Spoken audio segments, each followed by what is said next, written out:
السلام علیکم ورحمۃ اللہ وبرکاتہ نحمد و نصلی علی رسولہ الکریم اما بعد فاعوذ باللہ من الشیطان الرجیم بسم اللہ الرحمن الرحیم رب اشرح لی صدری ویسر لی امری واحلل عقدۃ من لسانی یفقہوا قولی واجعل لی وزیرا من اہلی ربنا زدنا علما اللہم ایدنا بروح القدس اللہم بارک لنا فی اوقاتنا آمین ثم آمین یا رب العالمین۔ ہم پڑھے ہیں 13واں سپارہ اور سورہ ابراہیم۔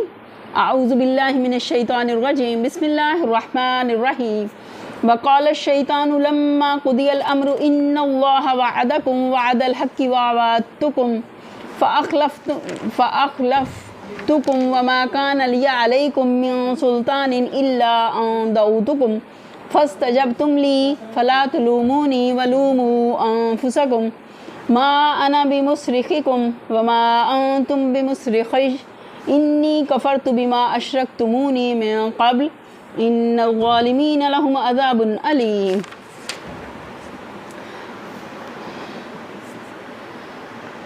اور جب فیصلہ چکا دیا جائے گا تو شیطان کہے گا کہ حقیقت یہ ہے اللہ نے جو تم سے وعدے کیے تھے وہ سب سچے تھے اور میں نے جتنے وعدے کیے ان میں سے کوئی بھی پورا نہ کیا۔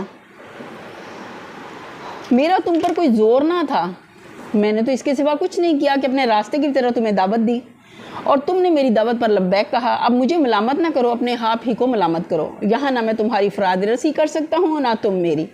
اس سے پہلے جو تم نے مجھے خدائی میں شریک بنا رکھا تھا میں اس سے بری الذمہ ہوں۔ ایسے ظالموں کے لیے تو دردناک سزا یقینی ہے۔ یعنی تمہارے تمام گلے شکوے اس حد تک تو بالکل صحیح ہیں کہ اللہ سچا تھا اور میں جھوٹا تھا۔ اس واقعے سے مجھے ہرگز انکار نہیں ہے۔ اللہ کے وعدے اور اس کی وعیدیں تم دیکھ ہی رہے ہو کہ ان میں سے ہر بات جوں کی توں سچ نکلی، اور میں خود مانتا ہوں کہ جو بھروسے میں نے تمہیں دلائے، جن فائدوں کے لالچ تمہیں دیے، جن خوشنما توقعات کے جال میں تم کو پھانسا، اور سب سے بڑھ کر یہ یقین جو تمہیں دلایا کہ اول تو آخرت و آخرت کچھ بھی نہیں ہے، سب محض ڈھکوسلا ہے، اگر ہوئی بھی تو فلاں حضرت کے تصدق سے تم صاف بچ نکلو گے۔ بس ان کی خدمت میں نظر و نیاز کی رشوت پیش کرتے رہو اور پھر جو چاہو کرتے پھرو، نجات کا ذمہ ان کا۔ یہ ساری باتیں جو میں تم سے کہتا رہا اور اپنے ایجنڈوں کے ذریعے کہلواتا رہا، یہ سب محض دھوکہ تھا۔ یعنی اگر آپ حضرات کوئی ایسا ثبوت رکھتے ہیں کہ آپ خود راہ راست پر چلنا چاہتے تھے اور میں نے زبردستی آپ کا ہاتھ پکڑا، آپ کو غلط راستے پر کھینچ لیا، تو ضرور اسے پیش فرمائیے۔ جو چور کی سزا سو میری، لیکن آپ خود مانیں گے کہ واقعہ یہ نہیں ہے۔ میں نے اس سے زیادہ کچھ نہیں کیا کہ دعوت حق کے مقابلے میں اپنی دعوت باطل آپ کے سامنے پیش کی، سچائی کے مقابلے میں جھوٹ کی طرف آپ کو بلایا، نیکی کے مقابلے میں بدی کی طرف آپ کو پکارا۔ ماننے اور نہ ماننے کے جملہ اختیارات آپ ہی حضرات کو حاصل تھے، میرے پاس آپ کو مجبور کرنے کی کوئی طاقت نہ تھی۔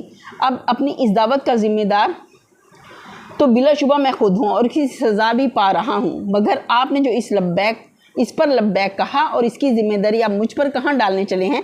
اپنے غلط انتخاب اور اپنے اختیار کے غلط استعمال کی ذمہ داری تو آپ کو خود ہی اٹھانی چاہیے۔ یہاں پھر شرک اعتقادی کے مقابلے میں شرک کی ایک مستقل نوع یعنی شرک عملی کے وجود کا ایک ثبوت ملتا ہے۔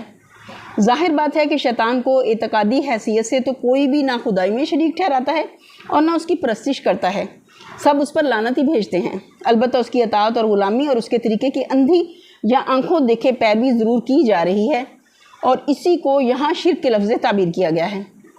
ممکن ہے کوئی صاحب جواب میں فرمائیں کہ یہ تو شیطان کا قول ہے جسے اللہ تعالیٰ نے نقل فرمایا ہے، لیکن ہم عرض کریں گے کہ اول تو اس کے قول کی اللہ تعالیٰ خود تردید فرما دیتا اگر وہ غلط ہوتا۔ دوسرے شرک عملی کا صرف یہی ایک ثبوت قرآن میں نہیں ہے، بلکہ اس کے متعدد ثبوت پچھلی صورتوں میں گزر چکے ہیں اور آگے آ رہے ہیں۔ مثال کے طور پر یہودیوں اور عیسائیوں کو یہ الزام کہ وہ اپنے احبار اور رہبان کو ارباب من دون اللہ بنائے ہوئے ہیں، التوبہ میں آیت 31 میں۔ جاہلیت کی رسمیں ایجاد کرنے والوں کے متعلق یہ کہنا کہ ان کے پیروں نے انہیں اللہ کا شریک بنا رکھا ہے، سورہ الانعام کی آیت نمبر 37۔ خواہشات نفس کی بندگی کرنے والوں کے متعلق یہ فرمانا کہ انہوں نے اپنی خواہش نفس کو خدا بنا لیا ہے، سورہ فرقان آیت نمبر 43۔ نافرمان بندوں کے متعلق یہ ارشاد کہ وہ شیطان کی عبادت کرتے رہے ہیں، سورہ یاسین آیت نمبر 20۔ انسانی ساخت کے قوانین پر چلنے والوں کو ان الفاظ میں ملامت کے اذن خداوندی کے بغیر جن لوگوں نے تمہارے لیے شریعت بنائی ہے وہ تمہارے شریک ہیں۔ سورہ شورى آیت 21۔ یہ سب کیا اسی شرک عملی کی نظیریں نہیں ہیں جن کا یہاں ذکر ہو رہا ہے؟ ان نظیروں سے صاف معلوم ہوتا ہے کہ شرک کی صرف یہی ایک صورت نہیں ہے کہ کوئی شخص عقیدتاً کسی غیر اللہ کو خدائی میں شریک ٹھہرائے، اس کی ایک دوسری صورت یہ بھی ہے کہ وہ خدائی سند کے بغیر یا احکام خداوندی کے علی الراغم اس کی پیروی اور اطاعت کرتا چلا جائے۔ ایسا پیرو اور متی اگر اپنے پیشوا اور مطاع پر لعنت بھیجتے ہوئے بھی عملاً یہ روش اختیار کر رہا ہو تو قرآن کی روح سے وہ اس کو خدائی میں شریک بنائے ہوئے ہے، چاہے شرعاً اس کا حکم بالکل وہی نہ ہو جو اعتقادی مشرکین کا ہے۔ وَأُدْخِلَ الَّذِينَ آمَنُوا وَعَمِلُوا الصَّالِحَاتِ جَنَّاتٍ تَجْرِي مِن تَحْتِهَا الْأَنْهَارُ خَالِدِينَ فِيهَا بِإِذْنِ رَبِّهِمْ تَحِيَّتُهُمْ فِيهَا سَلَامٌ۔ بخلاف اس کے جو لوگ دنیا میں ایمان لائے ہیں اور جنہوں نے نیک عمل کیے ہیں وہ ایسے باغوں میں داخل کیے جائیں گے جن کے نیچے نہریں بہتی ہوں گی، وہاں وہ اپنے رب کے اذن سے ہمیشہ رہیں گے، وہاں ان کا استقبال سلامتی کی مبارکباد سے ہوگا۔ سبحان اللہ۔ اللہم انی اسألک الجنۃ الفردوس۔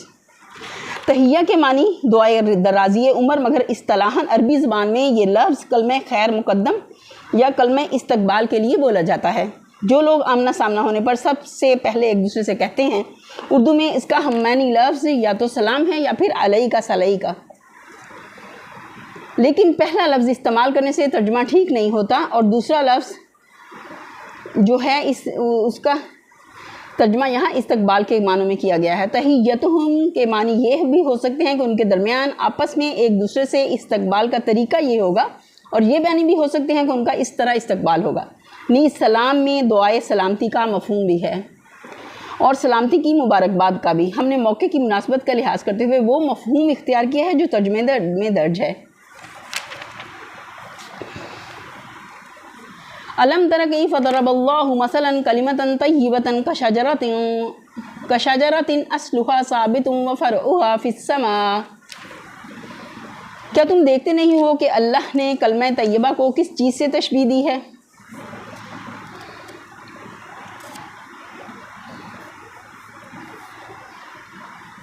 اس کی مثال ایسی ہے جیسے ایک اچھی ذات کا درخت جس کی جڑ زمین میں گہری جمی ہوئی ہے اور شاخیں آسمان تک پہنچی ہوئی ہیں۔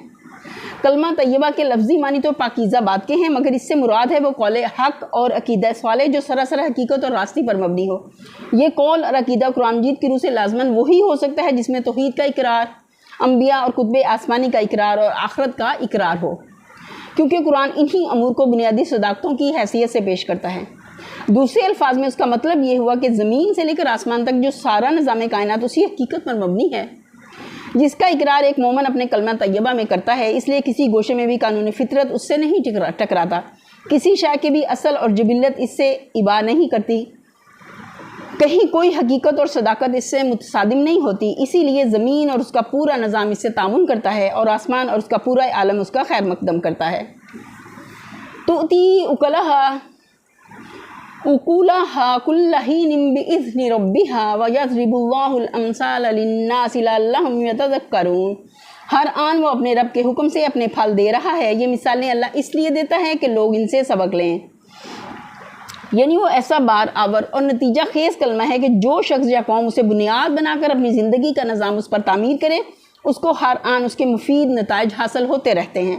وہ فکر میں سلجھاؤ، طبیعت میں سلامت، مزاج میں اعتدال، سیرت میں مضبوطی، اخلاق میں پاکیزگی، روح میں لطافت، جسم میں طہارت و نظافت، برتاؤ میں خوشگواری، معاملات میں راست بازی، کلام میں صداقت شاعری، قول و قرار میں پختگی، معاشرت میں حسن سلوک، تہذیب میں فضیلت، تمدن میں توازن، معیشت میں عدل و مواسات، سیاست میں دیانت، جنگ میں شرافت، صلح میں خلوص اور عہد و پیمان میں وثوق پیدا کرتا ہے۔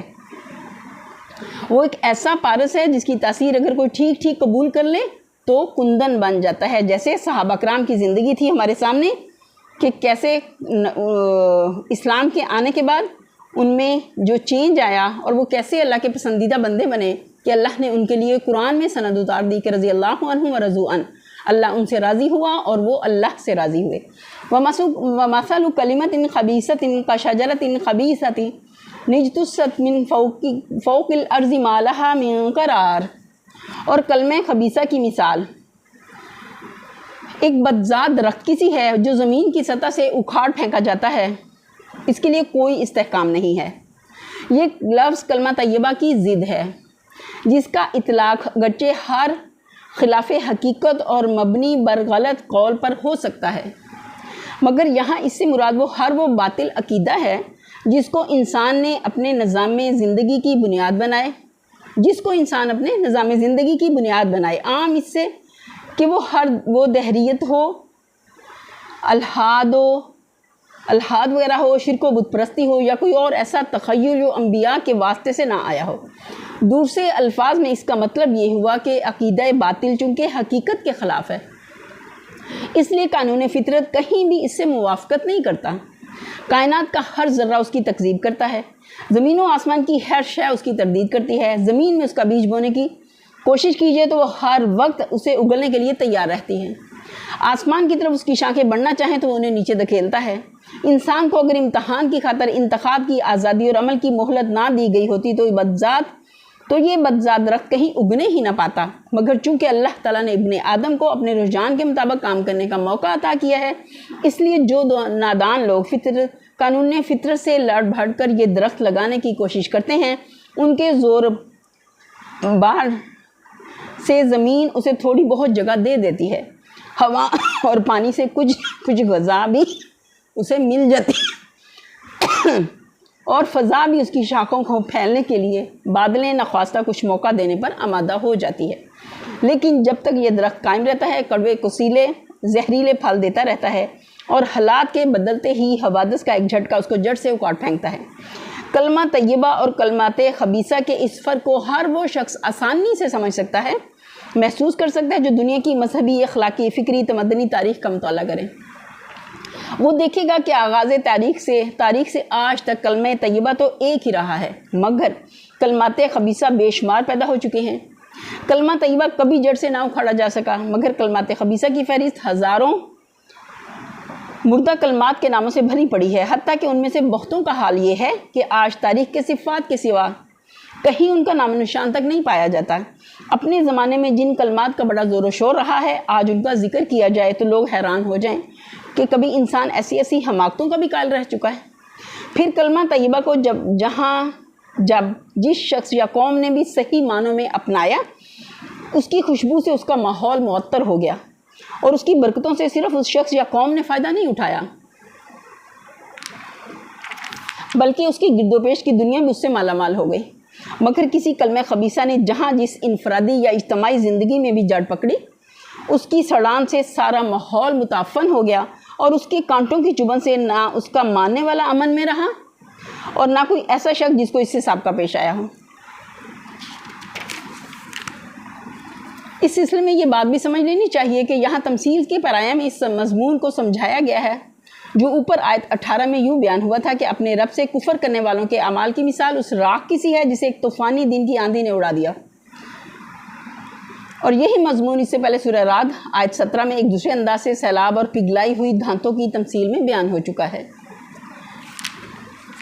یثبت اللہ الذین آمنوا بالقول الثابت فی الحیاۃ الدنیا وفی الآخرۃ ویضل اللہ الظالمین ویفعل اللہ ما یشاء۔ ایمان لانے والوں کو اللہ قول ثابت کی بنیاد پر دنیا اور آخرت دونوں میں ثبات عطا کرتا ہے، اور ظالموں کو اللہ بھٹکا دیتا ہے۔ اللہ کو اختیار ہے جو چاہے کرے۔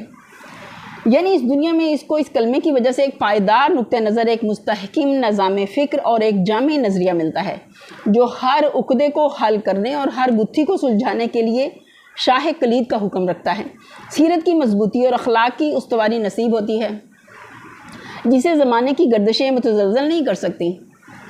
زندگی کے ایسے ٹھوس اصول ملتے ہیں جو ایک طرف ان کے قلب کو سکون اور دماغ کو اطمینان بخشتے ہیں، اور دوسری طرف انہیں صحیح و عمل کی راہوں میں بھٹکنے، ٹھوکریں کھانے اور تلون کا شکار ہونے سے بچاتے ہیں۔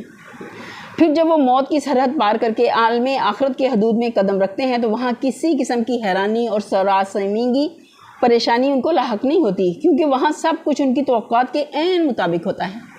وہ اس عالم میں اس طرح داخل ہوتے ہیں گویا اس کی راہ و رسم سے پہلے ہی واقف تھے۔ وہاں کوئی مرحلہ ایسا پیش نہیں آتا جس کی انہیں پہلے خبر نہ دے دی گئی ہو اور جس کے لیے انہوں نے قبل از وقت تیاری نہ کر رکھی ہو، اس لیے وہاں ہر منزل سے وہ پوری ثابت قدمی کے ساتھ گزرتے ہیں، ان کا حال وہاں اس کافر سے بالکل مختلف ہوتا ہے جسے مرتے ہی اپنی توقعات کے خلاف سراسر خلاف ایک دوسری ہی صورتحال سے اچانک سابقہ پیش آتا ہے۔ یعنی جو ظالم کلمہ طیبہ کو چھوڑ کر کسی کلمہ خبیثہ کی پیروی کرتے ہیں، اللہ تعالیٰ ان کے ذہن کو پراگندہ اور ان کی مسائی کو پریشان کر دیتا ہے۔ وہ کسی پہلو سے بھی فکر و عمل کی صحیح راہ نہیں پا سکتے، ان کا کوئی تیر بھی نشانے پر نہیں بیٹھتا۔ الم تر الی الذین بدلوا نعمت اللہ کفرا واحلوا قومہم دار البوار۔ تم نے دیکھا ان لوگوں کو جنہوں نے اللہ کی نعمت پائی اور اسے کفران نعمت سے بدل ڈالا اور اپنے ساتھ اپنی قوم کو بھی ہلاکت کے گھر میں جھونک دیا۔ جہنم یصلونہا وبئس القرار، یعنی جہنم جس میں وہ جھلسے جائیں گے اور وہ بدترین جائے قرار ہے۔ وَجَعَلُوا لِلَّهِ أَنْدَادًا لِيُضِلُّوا عَنْ سَبِيلِهِ قُلْ تَمَتَّعُوا فَإِنَّ مَصِيرَكُمْ إِلَى النَّارِ، اور اللہ کی کچھ ہمسر تجویز کر لیے تاکہ وہ انہیں اللہ کے راستے سے بھٹکا دیں، اور ان سے کہو اچھا مزے کر لو، آخر کار تمہیں پلٹ کر دوزخ ہی میں جانا ہے۔ قُلْ لِعِبَادِيَ الَّذِينَ آمَنُوا يُقِيمُوا الصَّلَاةَ وَيُنْفِقُوا مِمَّا رَزَقْنَاهُمْ سِرًّا وَعَلَانِيَةً مِّن قَبْلِ أَن يَأْتِيَ يَوْمٌ لَّا بَيْعٌ فِيهِ وَلَا خِلَالٌ۔ اے نبی، میرے جو بندے ایمان لائے ہیں ان سے کہہ دو نماز قائم کریں اور جو کچھ ہم نے ان کو دیا ہے ان میں سے کھلے اور چھپے راہ خیر میں خرچ کریں، قبل اس کے کہ وہ دن آئے جس میں نہ خرید و فروخت ہوگی نہ دوست نوازی ہو سکے گی۔ مطلب یہ کہ اہل ایمان کی روش کفار کی روش سے مختلف ہونی چاہیے۔ وہ تو کافر نعمت ہیں، انہیں شکر گزار ہونا چاہیے، اور اس شکر گزاری کی عملی صورت یہ ہے کہ نماز قائم کریں اور اللہ کی راہ میں اپنے مال کو خرچ کریں۔ یعنی نہ تو وہاں کچھ دے کر دلا کر ہی نجات خریدی جا سکے گی اور نہ کسی کی دوستی کام آئے گی کہ وہ تمہیں اللہ کی پکڑ سے بچا لے۔ اللہ الذی خلق السماوات والارض وانزل من السماء ماء فأخرج به من الثمرات رزقا لكم وسخر لكم الفلك لتجري في البحر بأمره وسخر لكم الأنهار۔ اللہ وہی تو ہے جس نے زمین اور آسمانوں کو پیدا کیا اور آسمان سے پانی برسایا، پھر اس کے ذریعے سے تمہاری رزق رسانی کے لیے طرح طرح کے پھل پیدا کیے، جس نے کشتی کو تمہارے لیے مسخر کیا اور سمندر میں اس کے حکم سے چلے اور دریاؤں کو تمہارے لیے مسخر کیا۔ یعنی وہ اللہ جس کی نعمت کا کفران کیا جا رہا ہے، جس کی بندگی و اطاعت سے منہ موڑا جا رہا ہے، جس کے ساتھ زبردستی کے شریک ٹھہرائے جا رہے ہیں، وہ تو وہی ہے جس کے یہ اور یہ احسانات ہیں۔ وَسَخَّرَ لَكُمُ الشَّمْسَ وَالْقَمَرَ دَائِبَيْنِ وَسَخَّرَ لَكُمُ اللَّيْلَ وَالنَّهَارَ، جس نے سورج اور چاند کو تمہارے لیے مسخر کیا کہ لگاتار چلے جا رہے ہیں، اور رات اور دن کو تمہارے لیے مسخر کیا۔ تمہارے لیے مسخر کیا کو عام طور پر لوگ غلطی سے تمہارے تابع کر دیا کے معنی میں لے لیتے ہیں، اور پھر اس مضمون کی آیات سے عجیب معنی پیدا کرنے لگتے ہیں۔ حتیٰ کہ بعض لوگ تو یہاں تک کہ سمجھ بیٹھے کہ ان آیات کی روح سے تسخیر سماوات و ارض انسان کا منتہی مقصود ہے، حالانکہ انسان کے لیے ان چیزوں کو مسخر کرنے کا مطلب اس کے سوا کچھ نہیں کہ اللہ تعالیٰ نے ان کو ایسے قوانین کا پابند بنا رکھا ہے جن کی بدولت وہ انسان کے لیے نافع ہو گئی ہیں۔ کشتی اگر فطرت کے چند مخصوص قوانین کی پابند نہ ہوتی تو انسان کبھی بحری سفر نہ کر سکتا۔ دریا اگر مخصوص قوانین میں جکڑے ہوئے نہ ہوتے تو کبھی ان سے نہریں نہ نکالی جا سکتی۔ سورج اور چاند اور روز و شب اگر ضابطوں میں کسے ہوئے نہ ہوتے تو یہاں زندگی ہی ممکن نہ ہوتی کہ جا ایک پھلتا پھولتا انسانی تمدن وجود میں آ سکتا۔ وَآتَاكُم مِّن كُلِّ مَا سَأَلْتُمُوهُ وَإِن تُعُدُّوا نِعْمَتَ اللَّهِ لَا تُحْصُوهَا إِنَّ الْإِنسَانَ لَظَلُومٌ كَفَّارٌ۔